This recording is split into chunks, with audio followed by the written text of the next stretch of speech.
Download करें जनमत Haryana app. मेरा अधिकार है, मेरा अधिकार है, मेरा अधिकार है कि मैं टिकट मांग रहा हूँ, पार्टी ने मेरे को टिकट देनी चाहिए। बड़ौदा से पूर्व विधायक श्री कृष्ण हुड्डा के बेटे जितेंद्र हुड्डा उर्फ जीता मेरे साथ हैं। इलेक्शन की घोषणा हो चुकी है, 3 तारीख को वोटिंग होनी है। सबसे बड़ी परीक्षा जो एक तरह से आपकी है, क्योंकि आपके पिता के देहांत के बाद ये सीट खाली हुई है। आप एक तरह से भावी विधायक हैं, क्या पार्टी आपको टिकट देगी, क्या लग रहा है? देखो, मेरा अधिकार है कि मैं टिकट मांग रहा हूँ, पार्टी ने मेरे को टिकट देनी चाहिए। अगर नहीं देगी तो जिसको टिकट पार्टी देगी उसका साथ देंगे। नहीं, जो टाइम है 15 दिन का समय है, तो आपको नहीं लगता कि सबसे बड़ी परीक्षा जो आपकी होनी है, क्योंकि आपने 11 साल इस हल्के में जो लगातार आपके पिता विधायक रहे, उससे पहले भी 6 बार कुल विधायक रहे आपके पिताजी, तो आपको नहीं लग रहा है कि ये परीक्षा की घड़ी सबसे बड़ी परीक्षा घड़ी आपके लिए? नहीं नहीं नहीं नहीं नहीं, अगर मेरे को टिकट मिलती है तो चुनाव को तो बांध कर किताब में बांध रखा है, धर रखा है। एक दिन खोल लाएंगे, 2 दिन में चुनाव, 2 दिन में बीजेपी का सुपड़ा साफ कर देंगे। बीजेपी वालों की तो हम जमानत जब्त कराएंगे। किसानों का आंदोलन चल रहा है, आप भी लगातार जो जितने भी धरने हुए आपके हल्के में या रोहतक में जो भी धरने हुए, हर धरने में आप गए, किसानों के लिए आवाज़ उठाई, तो क्या लग रहा है आपको कि जो किसानों का जो आंदोलन है इस इलेक्शन में जो असर डाल पाएगा? बिल्कुल असर डालेगा। पिपली के अंदर जो एक लाठी का बदला बड़ौदा हल्का का किसान यहाँ चुनाव में वोट डाल करके करेगा। और अगर ये 3 अध्यादेश लागू हो गए तो वो दिन दूर नहीं है, ये देश बर्बाद हो जाएगा, इस देश का सर्वनाश हो जाएगा। इस देश के आर्थिक हालात पहले ही कमजोर हैं।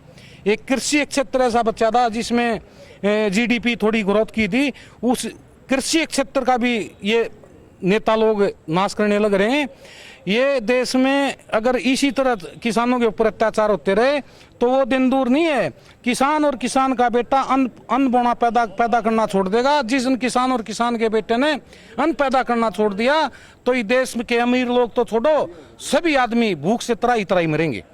बीजेपी के नेता कहते हैं कि जो आंदोलन है किसानों का, वो किसानों का आंदोलन नहीं है, बल्कि आंदोलन जो कांग्रेस का है और कांग्रेस प्रायोजित ये आंदोलन चल रहा है। नहीं, आप कांग्रेस ने जो अध्यादेश लेकर के आए थे उस अध्यादेश को लागू कर दो। कांग्रेस ने जो अध्यादेश लागू किया था उस अध्यादेश में एक लाइन है, वो लाइन जोड़ी थी। आज यहाँ आपने वो हुड्डा साहब ने आपको वो भी दी होगी कि कॉन्ट्रैक्ट फार्मिंग के अंदर जो भी किसान कॉन्ट्रैक्ट फार्मिंग करेगा और उसके अंदर न्यूनतम समर्थन मूल्य से नीचे कोई खरीद नहीं होगी। ये कानून बना दो। ये बुरा हाल कर रहे हैं, ये इसको खत्म करके देश के किसान के पेट पर लात मारे हैं, देश को बर्बाद कर रहे हैं, किसान को बर्बाद कर रहे हैं। क्या बुरे हालात हैं देश के। देश की सीमा की सुरक्षा किसान का बेटा करता है। देश की आज जो सीमाएं सुरक्षित हैं ओनली किसान के बेटे के हाथ में सुरक्षित हैं। और देश में धरती माता का सीना फाड़ करके अन्न पैदा करके इस देश के पेट को अगर कोई भर रहा तो वो किसान भर रहा। ये क्या कर रहे हैं सरकार वाले, यहाँ किसान को भी मार रहे हैं और देश के जवान को बॉर्डर पर मार रहे हैं। देश का जवान सुरक्षित नहीं होगा, किसान सुरक्षित नहीं होगा तो देश कहाँ सुरक्षित होगा। ये देश को बर्बाद करने में लग रहे हैं। कभी रेल बेच देते हैं, कभी हवाई जहाज बेच देते हैं, कभी बिजली बोर्ड बेच देते हैं, कभी रोडवेज बेच देते हैं, कभी कोई सरकारी फैक्ट्री चल रही है उसको सस्ते दामों पे बेच देते हैं। इन्होंने बेचने से अलग कोई काम नहीं है। इन्होंने इतने घोटाले कर दिए जिनका हम यहाँ वर्णन करें तो 3-4 दिन लग जाए। हालात ये हैं देश के। देश का प्रधानमंत्री कहता है कि देश के अंदर आर्थिक संकट आ गया, देश का खजाना खाली हो गया। वित्त मंत्री यही बयान देता है। हरियाणा प्रदेश का मुख्यमंत्री कहता है प्रदेश का खजाना खाली हो गया। एक तरफ प्रदेश का खजाना खाली हो रहा है, देश का खजाना खाली हो रहा है। और इस देश की संपत्ति को जो भारत सरकार ने बढ़ानी चाहिए, देश की संपत्ति को बेचने का काम ये नरेंद्र मोदी कर रहा है। और दूसरी तरफ है यहाँ अडानी अंबानी और जो गुजरात के व्यापारी हैं उनके खजाने बढ़ रहे हैं।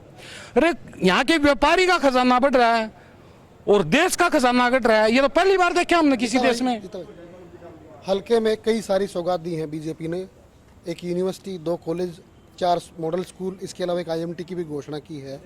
और कांग्रेस पर आरोप लगाया कि 10 साल में बड़ौदा हल्के के लिए कांग्रेस ने कुछ भी नहीं किया। 10 साल के अंदर जब हम यहाँ बड़ौदा हल्का से विधायक बने, यहाँ पर ना कोई सड़क थी, ना कोई गली थी, ना कोई पावर हाउस स्टेशन था। यहाँ पर सारे पावर हाउस स्टेशन, सड़कें, गलियाँ, चौपाल, जितने भी काम थे हमने कराए और प्रदेश का बड़ौदा हल्का का विकास कराया।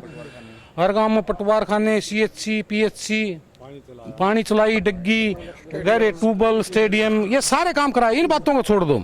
अब ये गहरे कॉलेज दिए, ये कह रहे यूनिवर्सिटी बनाई, ना ही तो वो यूनिवर्सिटी बन सकती, ना वो कॉलेज बन सकते। यूनिवर्सिटी बनाने के लिए सबसे पहले जो एक जर्नल बॉडी की मीटिंग होती है, उस मीटिंग में एक फैसला लिया जाता है, जो मेंबर्स होते हैं। ये यूनिवर्सिटी इस जमीन को एक्वायर करेंगे क्या?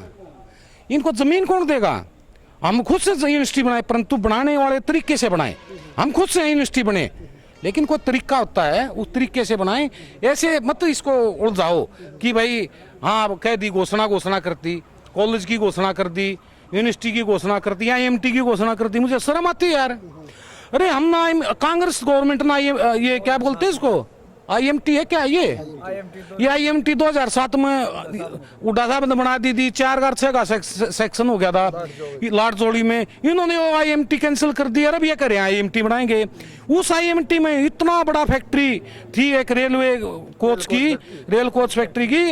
अगर वो फैक्ट्री लग जाती तो ये फरीदाबाद की तरह गुहाना एक बहुत बड़ा शहर होता और विकसित शहर होता। इन्होंने गुहाना शहर को और बड़ौदा शहर को बर्बाद कर दिया।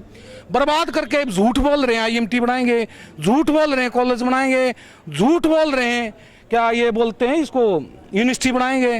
अरे ये ऐसे बनाने वाले थे। 6.5 साल हो गए। 6.5 साल के अंदर इस सरकार का एक भी मंत्री संतरी इस हल्के में आया तो मेरे को बताएं। नतीजे आने लगे और अब उनके नतीजे सामने आने लग रहे। बड़ौदा चुनाव ये बता देगा। एक नेता के कांग्रेस में शामिल होने की बड़ी चर्चाएं थी आज प्रेस कॉन्फ्रेंस में, तो आपको क्या लगता है कि जो चर्चा चल रही थी वो झूठी चर्चा थी या चर्चा सच्ची थी, लेकिन वो जो है आज सच नहीं हो पाया? देखो उस बात का मेरे को नहीं पता। हाँ इस बात का मेरे को पता है, कांग्रेस एक बहुत बड़ी पार्टी है और इस पार्टी में सबका स्वागत है। जो भाई आएगा उसका स्वागत और करना चाहिए, उसमें हमने कोई एतराज नहीं है।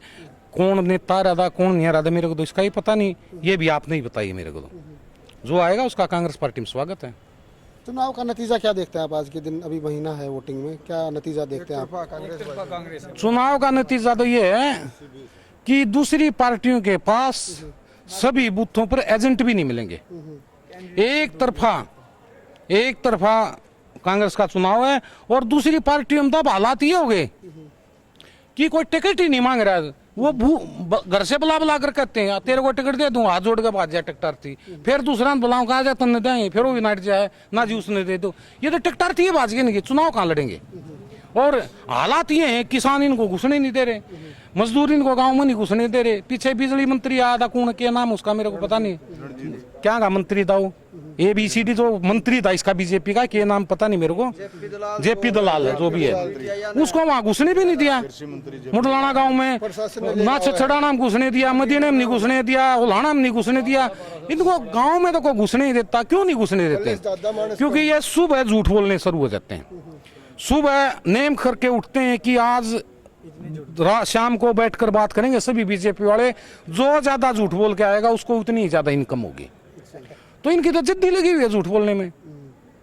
कांग्रेस की एक परंपरा रही है कि सिटिंग MLA या MP को टिकट दी जाती है, और अगर वो सीट अगर खाली हो जाती है, अगर सिटिंग MLA या MP का देहांत हो जाता है, वो चुनाव नहीं लड़ते हैं, तो उनके बेटों को तरजीह दी जाती है। पिछले कई सारे इलेक्शन में हमने देखा है। तो इस इलेक्शन में भी ऐसा ही है कि आपके पिता का देहांत हुआ, उसके बाद सीट खाली हुई, तो आपको क्या लगता है कि पार्टी जो है आपको इस जो एक परंपरा है उस परंपरा के आधार पर आपको टिकट देगी? देखो ऐसा है, मैं आपके मुंह में घी शक्कर इस परंपरा का हिसाब से मेरे को टिकट मिले तो मैं बड़ी खुश हूँ। और आपको मैं लड्डू भी खिलाऊंगा और जो मिठाई को मिठाई खिलाऊंगा, मेरे को अधिकार है। हाँ, मैं एक विधायक का लड़का हूँ इसलिए टिकट नहीं मांग रहा।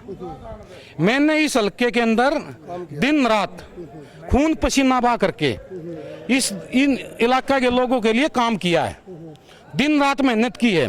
रात को अगर किसी किसान की खेत में पानी नहीं मिला तो रात के आधी रात के 12 बजे भी मैं टेल पर जाकर के किसान के खेत में पानी दिलाया है। मैंने काम किया है, काम करना किया है, उस अधिकार से मैं टिकट मांग रहा हूँ।